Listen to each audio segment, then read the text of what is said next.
আজকে আমরা আসছিলাম নোয়াখালী অসহায় মানুষের পাশে দাঁড়ানোর জন্য। এই যে দেখো তোমরা,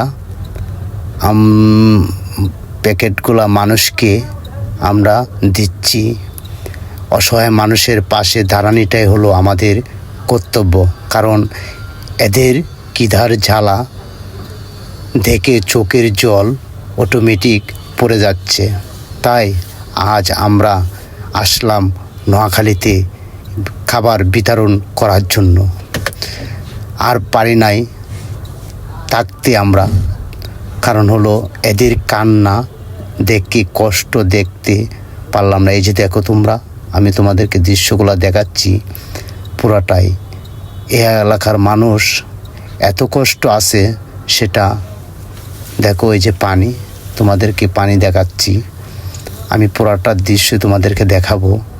কারণ হলো এত কষ্ট লাগে যেটা আমি মনের ভাষাও বলতে পারবো না। এই যে তোমাদেরকে পুরাটাই দেখাচ্ছি আস্তে আস্তে। এই যে দেখো পুরাটাই দৃশ্য তোমরা দেখো। কারণ আজ আমি বুঝতে পারছি মানুষ কতটুক কষ্টতে থাকে। আজ এখানে আয়সা বুঝলাম কত কষ্টে থাকে মানুষ।